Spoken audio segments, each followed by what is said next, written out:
Deputy and Michael I'll leave Sukkar, that though, he says commentary these problems to the aren't Labor created Party. by the pandemic. He says these problems are created by the Andrews government. Yesterday he said to Sky News, it can't just be bad luck that Victoria's in this position. Clearly the hotel quarantine catastrophe has led us to this point. Do you agree? He's absolutely right about the quarantine issues and the significance and the seriousness of those. I mean, the Premier yesterday faced a number of questions about that, and that is the reality. What happened in quarantine were significant failures that cannot be repeated. And what we are focused on as a government is delivering the support, whether it's the economic support, but also the health support to Victoria and to Victorians to manage this crisis. We have around 1,500 Defence Force personnel deployed in the state. We have hundreds of Commonwealth officials. We have OSMAT teams. We've released more than 7 million masks from the national stockpile. We've funded 28 respiratory clinics that have undertaken more than 100,000 tests. We're doing everything possible to support Victoria during this crisis. We're all Australians. We all must work together, and we need to focus on stemming the tide of these new cases.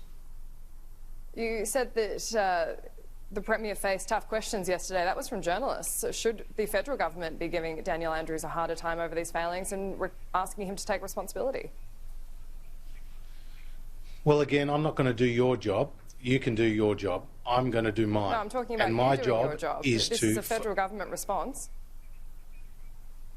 Well, if you want me to spend my time criticising Daniel Andrews, that's not going to help deliver more people a safe job, Annalise, with the greatest respect. My job is to support the Australian community as the Treasurer. So too with the Prime Minister. Our focus is on ensuring that there are food on the shelves and there are not gaps in the supply chain. My job is to support businesses by boosting their cash flow so that they can actually deal with the demands that are on them. My job is to keep employers and employees connected. Now, you might want a slanging match in the media, and you may think that may make for great headlines. What I'm focused on is delivering for Victorians. We are in a state of crisis right now. The emotional toll on Victorian families, on young women who are trying to homeschool their kids and hold down a job at the same time, on grandparents who are not seeing their kids, on businesses that have had to close their doors with millions of people uncertain about their job future. They're the real issues. I'll let Daniel Andrews explain what happened on quarantine. That's for him to explain. That's for him to account for. But there's no doubt there's been mistakes made. My job and the Prime Minister's job is to get help to people who need it most. Now, we have stumped up more than $300 billion for the Australian community through this crisis. Now, the states have stumped up $42 billion. I would welcome further contributions from them. But ultimately, we're all Australians and we're all in this together. And as a Victorian, I feel so devastated about what has transpired in my state. It should have never got to this, Annalise. It should have never got to this. But I'm not serving Victorians or Australians by engaging in a slanging match. My support goes to the Victorian people at this difficult time. And we need to all think about that.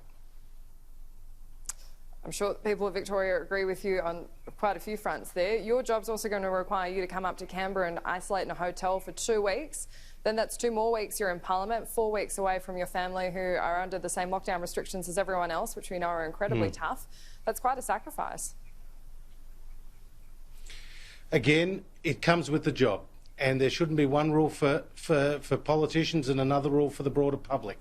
We all need to follow the medical advice and the rules. And that's what I'll be doing by isolating at this time. It's difficult as the Treasurer to be doing that. And it's difficult for the Health Minister, a proud Victorian as well, to be doing that. But we must lead by example, so that's what we will be doing. But at the end of the day, I need to get to Canberra so we can pass this legislation through the Parliament so we can continue the support to the Australian people. We have vital work to do in Canberra, but it's not about me. It's about those selfless and brave health workers who are on the front line. It's about those thousands of Australians who are right now battling the coronavirus, some of whom are in intensive care units. It's about those people who are locked in their homes in Victoria. 6 million Victorians are feeling the pain of these restrictions. and it's our job as the government to help them get them through, and that's what we're doing.